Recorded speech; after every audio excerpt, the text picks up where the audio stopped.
नमस्कार दोस्तों, welcome to माँ दुर्गा कोचिंग सेंटर। मैं अमित चौरसिया आप लोगों के सामने एनसीईआरटी कक्षा 10वीं की प्रश्नावली 3.1 लेके आया हूँ। 3.1 का तीसरा क्वेश्चन लेके आया हूँ। क्या कह रहा है, 2 किलोग्राम सेब और 1 किलोग्राम अंगूर का मूल्य किसी दिन रुपया 160 था। एक महीने बाद 4 किलोग्राम सेब और 2 किलोग्राम अंगूर का मूल्य रुपया 300 हो जाता है। इस स्थिति को बीजगणितीय तथा ज्यामितीय रूपों में व्यक्त कीजिए। जैसा कि पार्ट 3 में अभी बताया गया था कि बीजगणितीय तथा ज्यामितीय। बीजगणितीय का मतलब है कि इसको समीकरण में हमें व्यक्त करना है दोनों शर्तों को, और ज्यामितीय का मतलब इस दोनों समीकरणों को हमें ग्राफ पर अंकित करना है। तो क्या कह रहा है, पहली शर्त क्या कह रहा है कि 2 किलोग्राम सेब और 1 किलोग्राम अंगूर का मूल्य, अर्थात कोई भी मार्केट से हम अगर 2 किलोग्राम सेब और 1 किलोग्राम अंगूर खरीदते हैं तो उन दोनों का मूल्य मिला के 160 रुपये था। तो अर्थात अगर 2 किलोग्राम सेब और 1 किलोग्राम अंगूर के मूल्य को जोड़ दिया जाए तो जो हमें रुपया देना पड़ रहा है, कितना देना पड़ रहा है, 160 रुपये। तो सबसे पहले हमें क्या मान लेना होगा, मानना होगा कि 1 किलोग्राम सेब या 1 किलोग्राम अंगूर का कोई अक्षर मान लें। जैसा कि कह रहा है बीजगणितीय, बीज का मतलब है होता है अक्षर। तो सबसे पहले मान लेंगे, माना 1 किलोग्राम सेब का मूल्य, माना 1 किलोग्राम सेब का मूल्य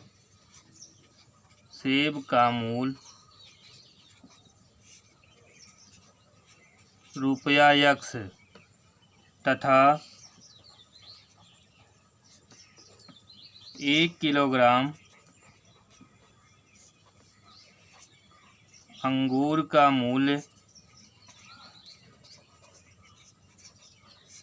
रुपया y। अब क्या कह रहा है, प्रथम शर्त के अनुसार ये कह रहे हैं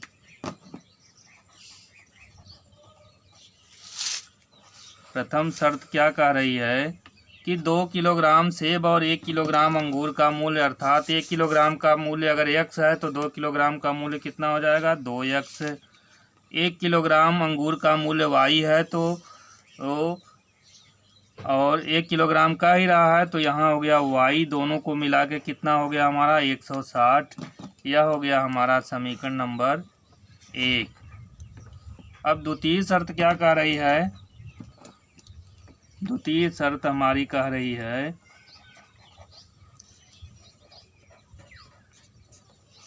द्वितीय शर्त में यही कह रहे हैं कि अगर हम जो है 1 महीने बाद यही 4 किलोग्राम सेब और 2 किलोग्राम अंगूर खरीद रहे हैं तो कितना हमें पे करना पड़ रहा है, 300 रुपये। अर्थात द्वितीय शर्त में क्या हो रही है कि 1 किलोग्राम का जो है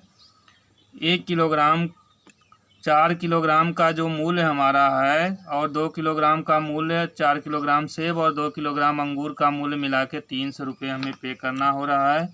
तो क्या हो जाएगा, हमें 4x plus 2y equal to 300। तो यह हमारी हो गई समीकरण नंबर 2। अब हमें जो है समीकरण 1 और समीकरण 2 से क्या बनाना होगा, सारणी बनानी होगी अलग अलग मान रख करके, जो हमें मान प्राप्त होगा। अब यही हमारा जो है समीकरण 1 और समीकरण 2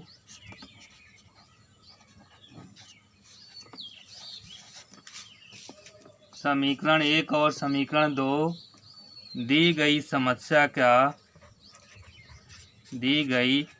समस्या या प्रश्न का क्या है, हमारा समस्या का बीजगणितीय रूप है।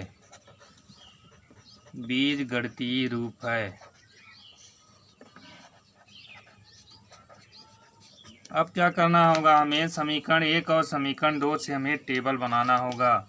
समीकरण 1 और समीकरण 2 से टेबल बनाना होगा।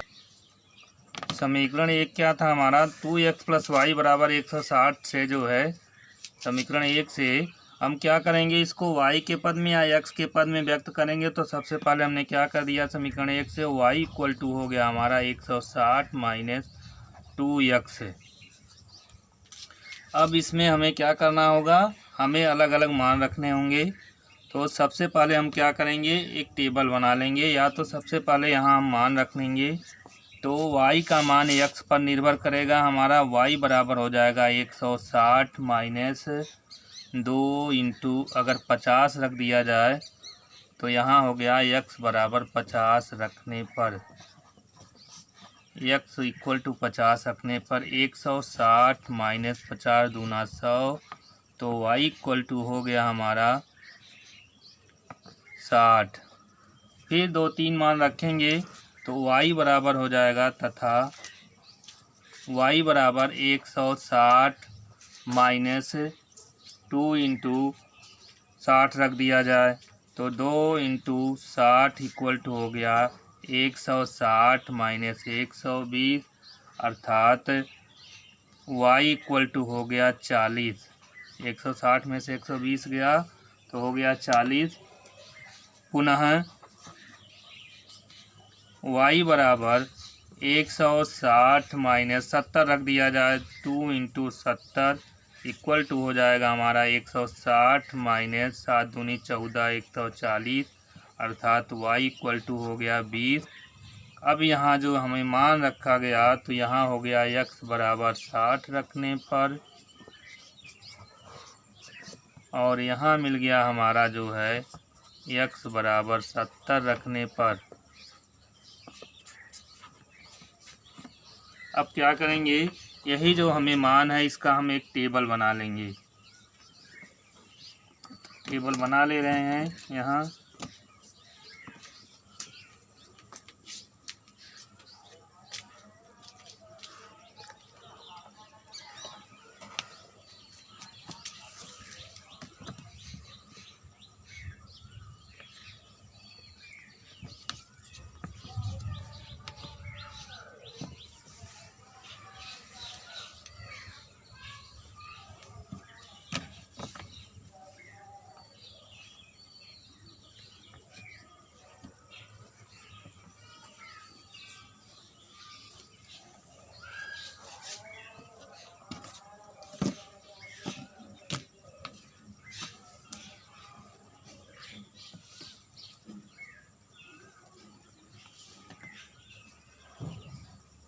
तो यहाँ हो गया हमारा x और यहाँ हो गया y। जैसा कि देखा गया x इक्वल टू कितना रखा गया 50, तो y का मान कितना मिला 60।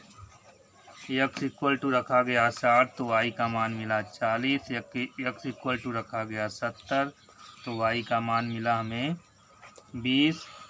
अब इसी को कोई हम जो है बिंदु मान लेंगे। बिंदुओं, कोई बिंदु मान लिया जाएगा। बिंदुओं ए, x को पहला 50 60, b 60 40 तथा c 70 20 को ग्राफ पर अंकित करेंगे। ग्राफ पर अंकित करेंगे।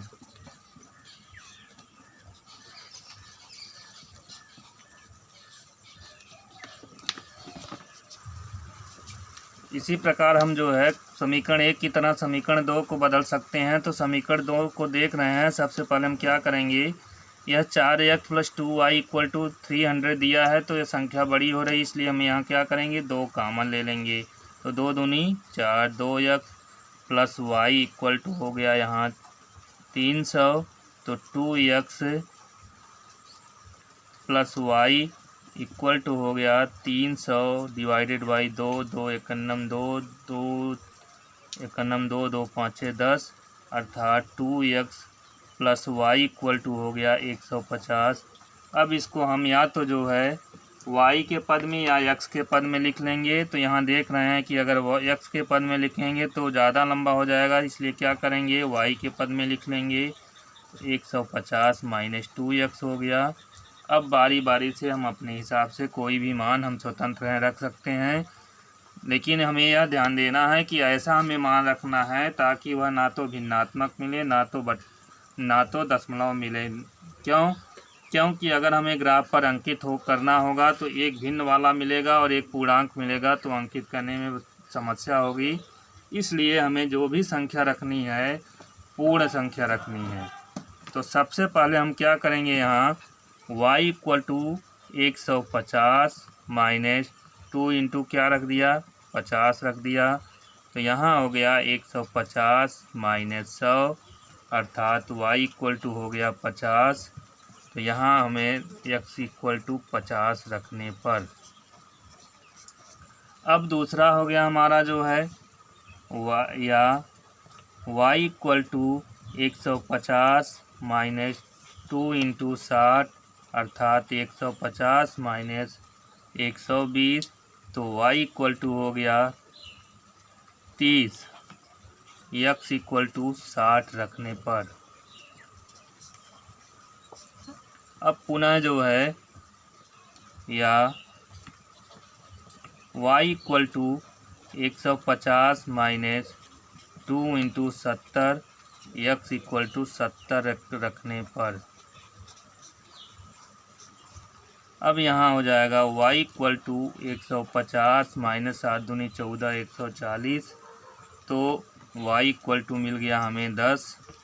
अब यही बिंदु जो है हमें क्या करना होगा, ग्राफ पर अंकित करना होगा। तो सबसे पहले हमें क्या करना होगा, एक टेबल बनाना होगा। तो टेबल में हमें बनाना होगा, एक टेबल मिल गया हमें। तो क्या करना होगा, यहाँ जैसा कि देखा आपने x इक्वल टू 50 रखा गया, तो y का मान कितना मिला हमें 50। जब x बराबर 60 रखा गया तो y का मान 30 मिला। जब x इक्वल टू 70 रखा गया तो y का मान कितना मिला हमें 10। अब यही बिंदु जो है हम किस पर अंकित करेंगे, ग्राफ पेपर पर अंकित करेंगे।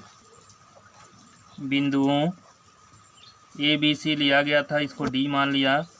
50 50 ई 60 30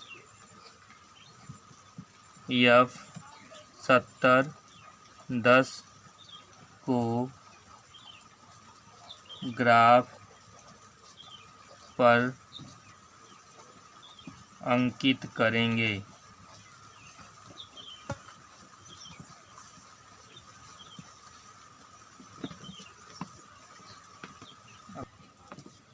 बिंदुओं ए 50 60 बी 60 40 और सी 70 20 तथा बिंदुओं डी 50 50 सी 60 30 और एफ 70 10 को ग्राफ पर अंकित करेंगे। समीकरण 1 का पहला बिंदु है, समीकरण 2 का दूसरा बिंदु जो है डी वाला है।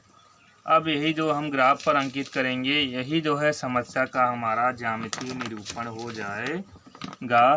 तो सबसे पहले ग्राफ पर अंकित करने के लिए हमें क्या करना होगा, एक्स ओ एक्स डैश बनाना होगा और वाई ओ वाई डैश बनाना होगा। तो यहाँ हम बना लेते हैं एक्स ओ एक्स डैश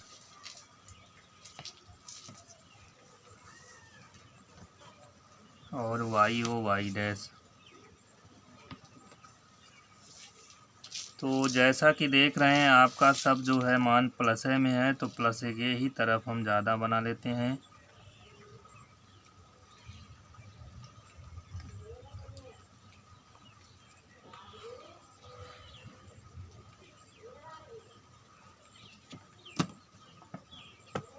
तो हमारा ये हो गया एक्स ओ एक्स डैश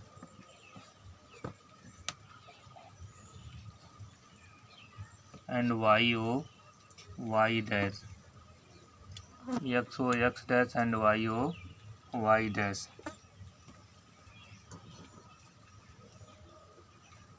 अब यहाँ हम ग्राफ पर यहाँ एक बॉक्स बराबर 10 अंक मान लेंगे। तो ये हो गया 10 हमारा, ये हो गया 20, ये हो गया 30, ये हो गया 40, ये हो गया 50 और ये हो गया हमारा 60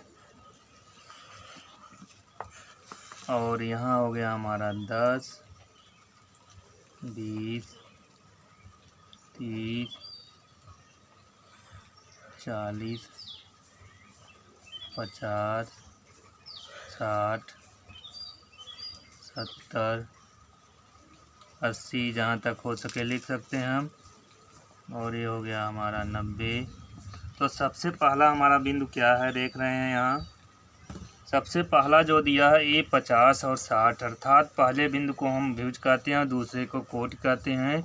तो पहले बिंदु का मतलब है पहला बिंदु हमारा जो x अक्ष पे जाएगा और दूसरा किस पे जाएगा, y अक्ष पे जाएगा। तो पहला बिंदु हमारा देख रहे हैं कहाँ है, x अक्ष पे जाएगा। तो पहला बिंदु हमारा जो है 50 है और दूसरा क्या है, 60 है। देख रहे हैं 50 यहाँ है तो यहाँ स्केल ले जाएंगे सबसे पहले, और दूसरा कहाँ है, 60 है हमारा, तो 60 ले आएंगे यहाँ। तो सबसे पहले 60 50 के सामने रखेंगे, 60 की सीध में हो जाएगा। तो ये हमारा हो गया यहाँ 60 के सीध में यहाँ और 50 यहाँ है। तो ये हमारा मिल गया कौन सा बिंदु, हमें मिल गया ए। यह हो गया 50 और 60। दूसरा बिंदु हमारा हो गया 60 और 40। तो कहाँ जाएगा हमारा, x अक्ष पे हमारा 60 जाएगा, अर्थात यहाँ रखेंगे, 60 गया। तो और y अक्ष पर 40, तो 40 की सीध में और 50 की, तो यहाँ हमारा आ गया 40 यहाँ आ गया। तो यह बिंदु मिल गया। तो यह मिल गया हमें b, कितना है 60 और 40। सी वाला कितना हमारा 70 और 20। तो x अक्ष पर हमारा 70 होगा, देख रहे हैं यहाँ 70 और 20 कहाँ है, यहाँ पे है हमारा। तो यह हो गया हमारा सी, यह बिंदु हो गया 70 और 20। अब इसको क्या करेंगे, हम खींच लेंगे स्केल से।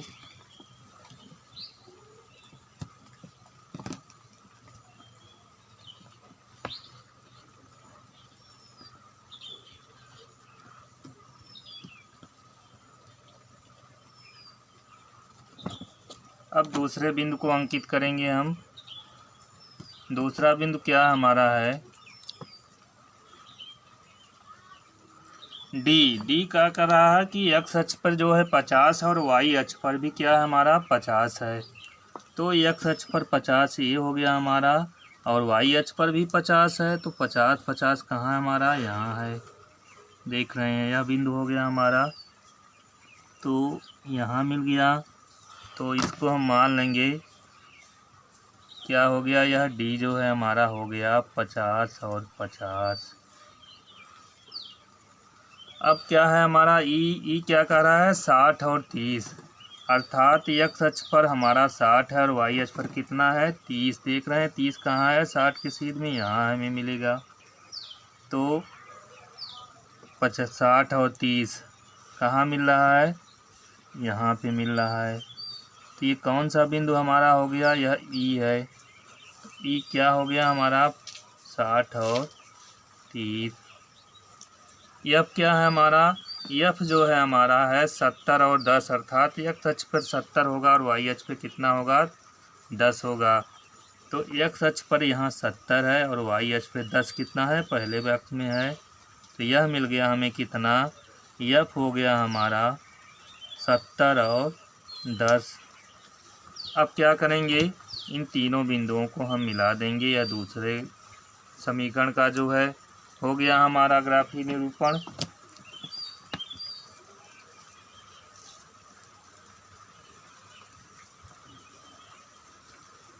यही जो है हमारा समस्या का क्या हो गया, समस्या का ज्यामितीय निरूपण हो गया। यदि हमारा वीडियो पसंद आया है तो हमारे वीडियो को लाइक करिए। यदि हमारा चैनल पहली बार देख रहे हैं तो हमारे चैनल को सब्सक्राइब करिए और बेल आइकन को दबाना मत भूलिएगा, ताकि अगली वीडियो की अपडेट आपको मिलती रहे।